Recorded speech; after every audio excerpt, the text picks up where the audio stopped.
Hey, what's up folks? LA Ben with Benn Moves Realty. Thank you so much for tuning in for another exciting episode. I've been getting this question a lot lately, probably because it's the beginning of the year and people are setting their goals and their intentions. But the question is, hey LA, what should I do if I'm planning on buying a home, not this year, but next year, a year from now? And I think that's a great question. So I want to answer it for everyone out there who might also have this question. All right, the first thing you should do, perhaps the most important thing you should do, planning and preparing to buy a home, obviously besides calling me and doing your research, is to pay down your DTI, your debt to income ratio. That is going to be the number one thing that lenders are going to look for before they approve you for a loan. Typically, you should have about a 36% debt to income ratio. For a conventional loan, you can have as much as 50%. For FHA, it's in the 40s. I think it's like 46%. For USDA, I believe the debt to income ratio is also in the 40s, maybe like 42, 43. Regardless, you need to make sure you're paying attention to that. The number one debt I recommend paying off first is your credit card debt. That probably has the highest interest on it. Imagine if you have about a $10,000 credit card debt and you're only paying the minimum payment each month, you're gonna end up paying about $9,000, depending on what your interest rate is, $9,000 just for the privilege of borrowing that $10,000. So $19,000 total on the $10,000. So pay off your high interest debt first, then work on your lower interest debt.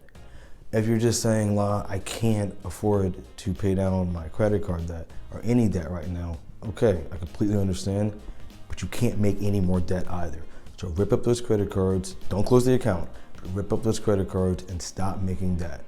Definitely don't create more debt by going out and buying a new car or anything a couple months before you plan on applying for a mortgage. That will also mess up your debt to income ratio. Student loans play a part in that. If you're in forbearance, your lender will look at about 1% of that student loan. So if you have $40,000, they're gonna say that you probably owe about $400 a month and put that in to your debt to income ratio. That's something else we can talk about perhaps in a later video. Next thing you want to do before buying a house is looking at your credit score. Just go ahead and get a credit report ran. It's not going to hurt you. You're allowed one free annual credit report ran each year. After you evaluate that, look at what you need to do to bring that score up. Your credit score is going to range anywhere between 300 and 850. You don't have to have a perfect credit score, but ideally you want to aim for about 760. If you're going for an FHA loan, you can have as low as a 500 credit score, but you need to put down 10%. If you're going to put down 3.5%, you need to have at least a 580. If you're going for a better, not better, but a conventional loan, then you're going to need at least a 620. And that's the same thing with the VA loan. If you're going for a USDA or a land loan, then you're going to need at least a 640 credit score. But again, the higher that credit score is, the better your advantage is when you go to take that loan and the lower interest rate you're going to get. Step 3 is keep your job. Lenders are going to see that you've had your job for at least 2 years before they decide on your mortgage.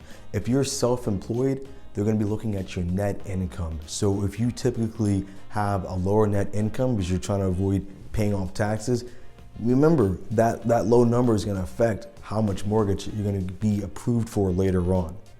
Regardless, keep that job for 2 years. If you have a new job, depending on the profession, just a letter alone with a proof of income can be enough to get you approved. But again, that depends on the loan, your credit score, and the particular job that you might be applying for or already have.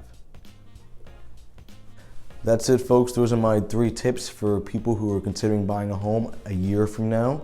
If you have any other questions, please feel free to leave them in the comment box and I will get to them in a further video. Also, please do me a favor and like and subscribe. That really just fills my heart and then keeps me motivated to continue doing these videos for folks. I appreciate you guys, and please remember, it's a home buying journey, not a home buying race. So take your time with it. When you're ready to make your move, Benn Moves is ready for you. Much love. I'll see you guys next time.